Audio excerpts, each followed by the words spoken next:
Hello Aces, welcome to mission 15. Right now we're done with the Balkan War. We're just gonna fight on some other battles. So let's go on the cutscene talking about the peace treaty signed on June 20th in the Balkan city of Lumen, right there in the South Balka, in the border between Balka and Osea. The old one, not the new one. So we can see this shameful display right there, how Balka lost almost all of its land. Going now to just, you know, the northern part. And we have the meeting. We can see Rakta on the background. I think Wilkovakia on the background as well. I mean, it's kind of interesting because it didn't seem like those countries were in the war, but maybe they were in the peace negotiation or something. And that's where things get really shady, because it's not an actual event of the Balkan War, but still, journalist Brad Thompson managed to find files that belong to this period.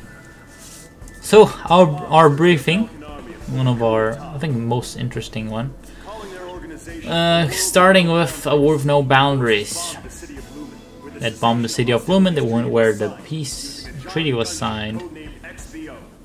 Now we're gonna go there. We're gonna go there to Lumen.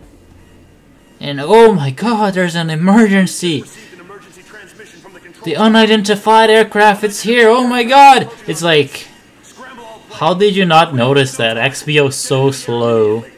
Not even stealth. And like, what kind of awareness is that? And you're making the briefing so late. You think like, as soon as we can use this, yeah, let's use this. UGBL, PJ doesn't matter. I'll show you why. But it's like, how can you let such a big thing approach your base, like from Lumen? So like, you know, flying across all of Balka. Anyway, here's our lovely Valais Air Base. A couple flybys.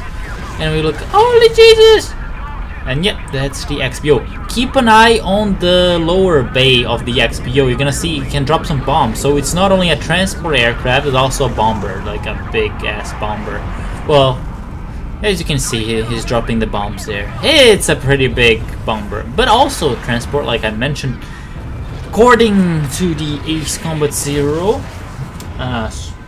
perfect official guide, this one, the XBO can carry up to 50 aircraft inside.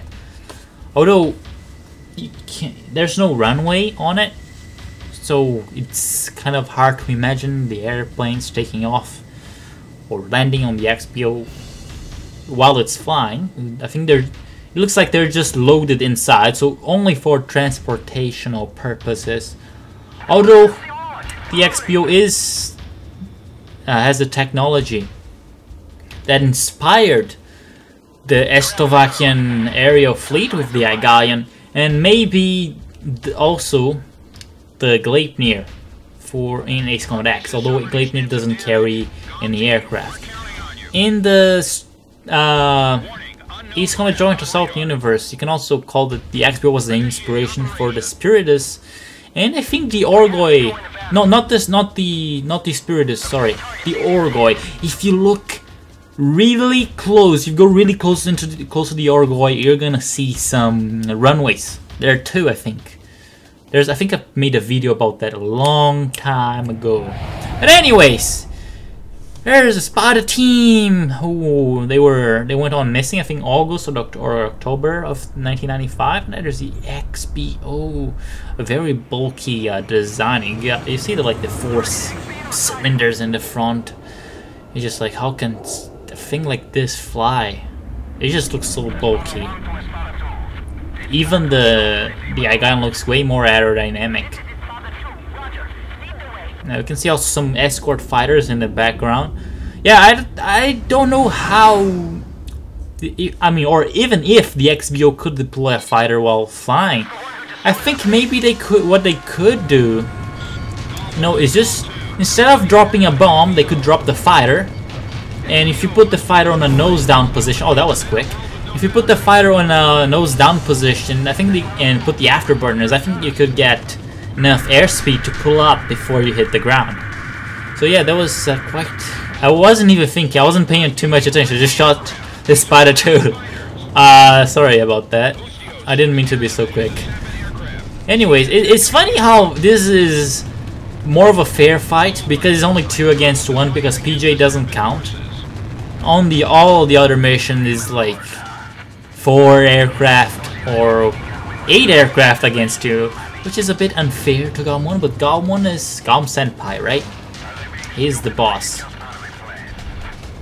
And interesting too that the Spada team is the only squadron that uses a different aircraft for its members, with exception of the Schnee Squadron and the Wizard Squadron. Yeah, it's quite interesting. It's the Rafale and the Draken, which is also the Draken is also Galm 1's official aircraft in the beginning, although the F-15 is still more official.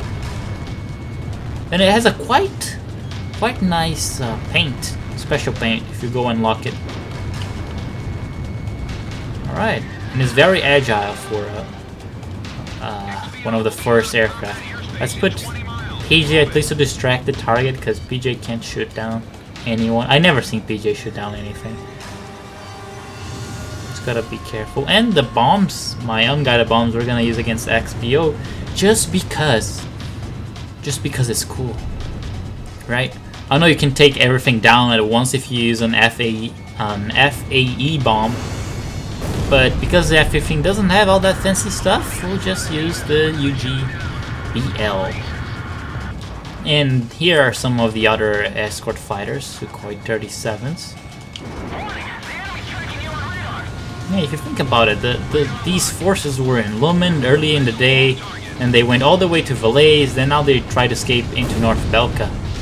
Quite a long endurance the XBO must have, although it's a pretty badass large aircraft, so yeah, it could be.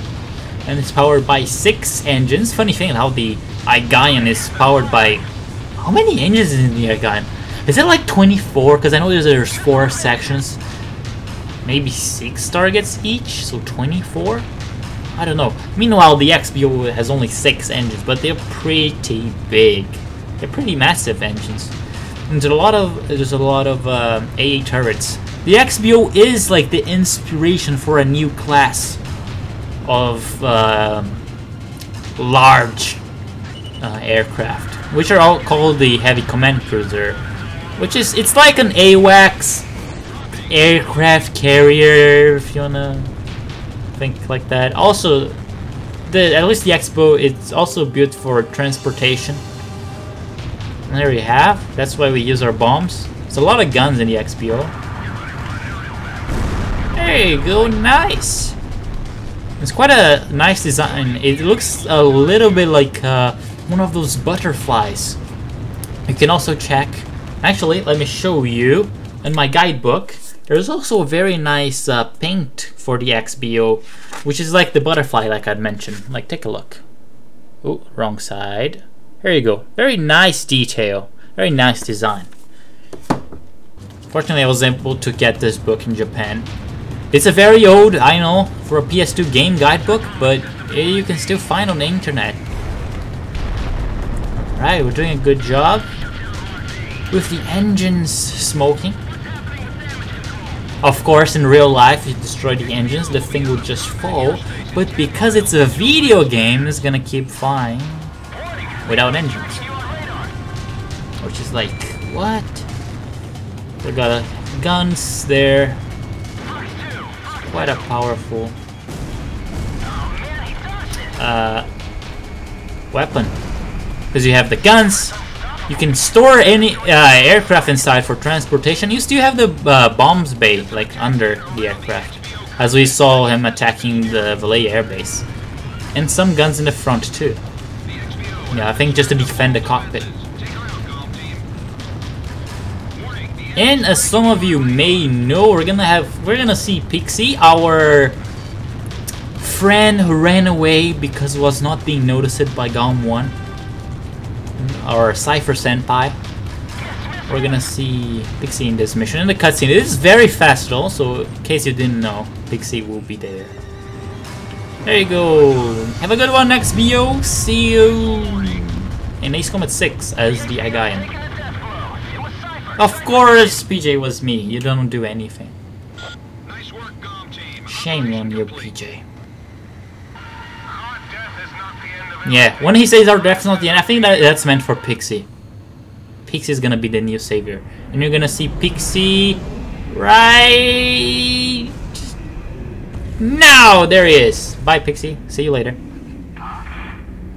Pixie was feeling ashamed that Cypher Senpai took down his airborne fortress, so he has to prepare himself for the final confrontation against Senpai to get noticed. And there's the weapons bay, as you can see on the bottom there, the one has the black parts, and it crashes. Boom, boom. A new crater to the region. Thanks to you, the XBO has been shot down. Yeah. Yeah, and I'll just call it XBO because I cannot pronounce his name. I will not even try. See, as we see, some Saban Ocean traitors who set it up with the Balkan generals for the coup d'etat. Well, we're gonna see later on. They want to free the world, to make it peaceful by means of force. That of course makes a lot of sense. But that's at least a word with no boundaries logic. Anyways, hope you have enjoyed this video, and see you later in the next one for the final sortie of Galm 1 or Cypher Senpai. Yeah, final sortie for Cypher Senpai. Guys, hope you have enjoyed, and see you next time.